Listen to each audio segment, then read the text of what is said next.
Banyak yang bilang para pemuja ini datang dari kalangan elit, pebisnis, pejabat, artis, orang-orang yang mencari kekuasaan dengan jalan pintas.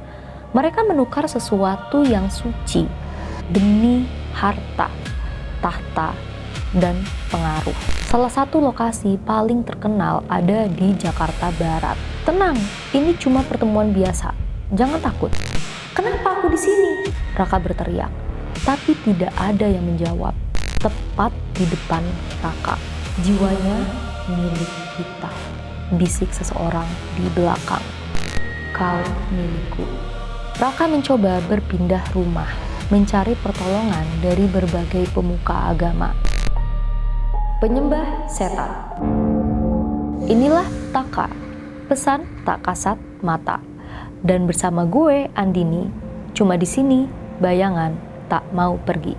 Dari situlah petaka mulai mengikuti.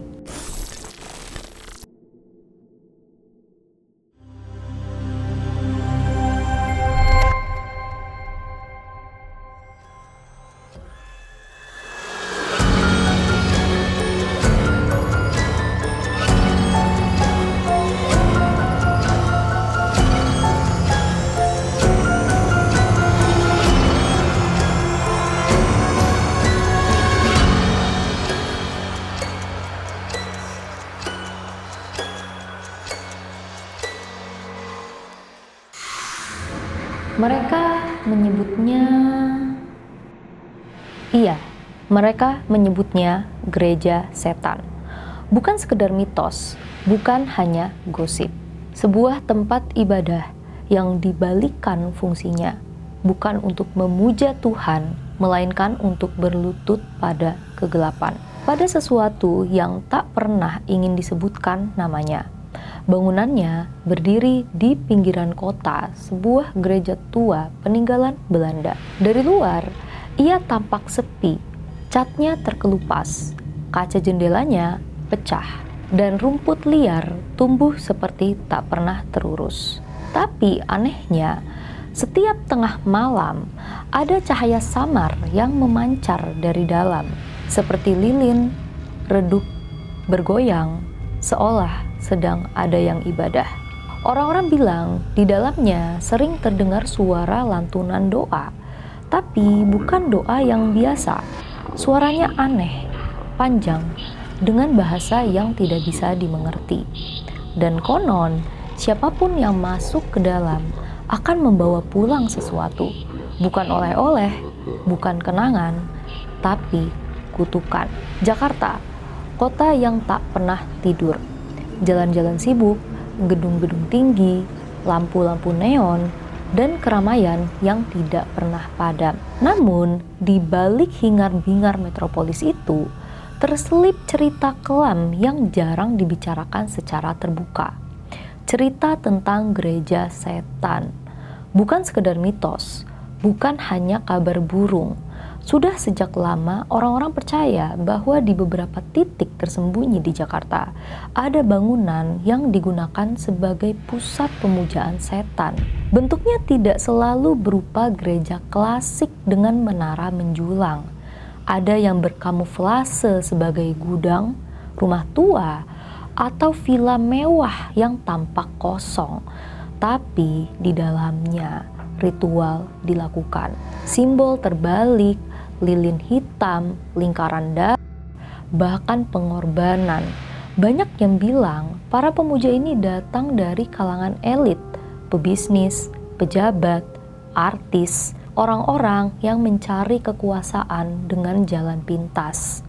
Mereka menukar sesuatu yang suci demi harta, tahta, dan pengaruh. Salah satu lokasi paling terkenal ada di Jakarta Barat, sebuah bangunan tua peninggalan kolonial. Dari luar, tempat itu terlihat seperti rumah biasa yang tak terurus. Catnya mengelupas, jendela kacanya pecah, dan halaman dipenuhi ilalang. Tetapi warga sekitar tahu, pada jam tertentu sekitar tengah malam, dari dalam rumah itu akan terdengar suara lantunan. Suara seperti doa, tapi dengan bahasa yang asing, bercampur bisikan yang membuat bulu kuduk berdiri. Pertemuan khusus. Ada seorang pria, sebut saja namanya Raka. Ia seorang karyawan swasta berusia 26 tahun. Malam itu, ia diajak oleh seorang kenalan untuk ikut pertemuan khusus.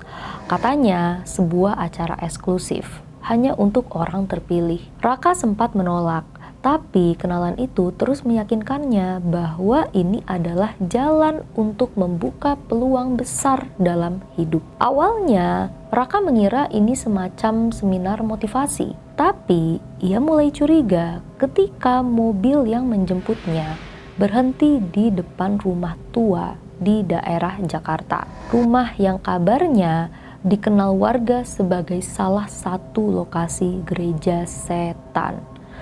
"Tenang, ini cuma pertemuan biasa. Jangan takut," kata temannya sambil menuntunnya masuk. Begitu melewati pintu, hawa dingin langsung menusuk kulit. Bau anyir bercampur dupa menyambut. Lampu utama dimatikan. Hanya ada lilin hitam di setiap sudut ruangan. Di tengah aula, lantai digambar dengan simbol aneh. Lingkaran besar, bintang terbalik, dan tulisan-tulisan asing yang Raka tak pahami. Beberapa orang sudah duduk melingkar. Semuanya mengenakan jubah hitam dengan tudung menutupi wajah. Raka diperintahkan untuk duduk di kursi kayu di sudut ruangan. Ia patuh, meski jantungnya berdegup kencang. Ritual dimulai. Seorang pria tinggi berdiri di tengah lingkaran.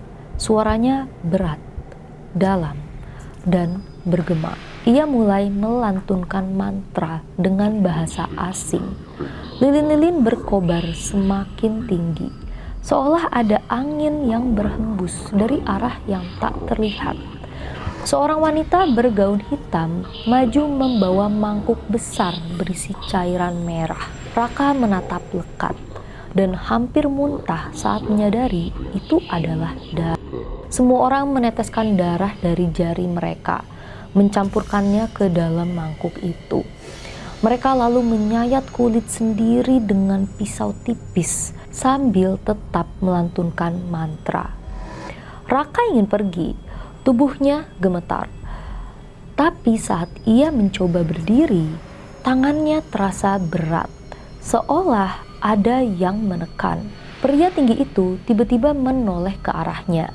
Meski wajahnya tertutup tudung, Raka merasa tatapan itu menusuk langsung ke jiwanya. "Kita kedatangan tamu," suaranya bergema, parau, membuat seluruh ruangan hening. Seketika, dua orang berjubah hitam menarik Raka ke tengah lingkaran. Ia dipaksa berlutut. Tangannya diikat dengan rantai dingin. "Kenapa aku di sini?" Raka berteriak, tapi tidak ada yang menjawab. Hanya mantra yang semakin keras, semakin cepat, semakin menekan telinga. Lalu, lantai di tengah lingkaran bergetar, retakan muncul. Dari dalamnya, keluar asap hitam pekat, disertai bau daging terbakar. Dari asap itu, perlahan muncul sosok hitam, tinggi, dengan kepala menyerupai kambing bertanduk panjang. Matanya merah menyala, dan senyumnya bukan senyum manusia. Raka menjerit, tapi jeritannya tak keluar. Mulutnya terbuka, tapi suaranya hilang. Sosok itu melangkah maju. Setiap kali kakinya menapak lantai, ruangan bergetar, dan ia berhenti tepat di depan Raka. "Jiwanya milik kita," bisik seseorang di belakang. Raka merasa tubuhnya dingin, sangat dingin, seolah ada sesuatu yang merayap masuk melalui dadanya. Matanya berkunang-kunang. Jiwanya telah diambil. Entah bagaimana, tiba-tiba listrik padam. Ruangan gelap gulita. Teriakan terdengar, suara kursi jatuh, orang-orang berlari. Dalam kekacauan itu, Rantai yang mengikat Raka tiba-tiba longgar. Ia berlari sekencang-kencangnya keluar rumah, menembus halaman penuh ilalang, sampai akhirnya terhuyung ke jalan besar. Orang-orang sekitar menemukannya dalam kondisi setengah sadar. Tubuhnya penuh luka goresan. Sejak malam itu, hidup Raka berubah. Ia sering bermimpi terikat kembali di tengah lingkaran. Sosok bertanduk itu selalu muncul dalam tidurnya. Cermin di rumahnya memantulkan bayangan lain yang berdiri di belakangnya. Dan suara bisikan itu selalu ada. Kadang memanggil namanya, kadang menertawakannya, kadang hanya berbisik pelan, "Kau milikku." Raka mencoba berpindah rumah, mencari pertolongan dari berbagai pemuka agama. Tapi tidak ada yang bisa sepenuhnya menolong. Semua hanya berkata, "Kamu sudah ditandai." Dan yang lebih menyeramkan, beberapa minggu setelah kejadian itu, kenalan yang mengajaknya ke sana ditemukan tewas. Tubuhnya penuh luka bakar. Tapi anehnya, tidak ada api di lokasi. Jakarta, kota yang sibuk, penuh cahaya. Tapi di balik gemerlapnya, ada tempat-tempat yang tak boleh dimasuki. Ada pintu-pintu yang tidak boleh dibuka. Dan gereja setan itu masih ada, masih berdiri, masih menunggu korban berikutnya.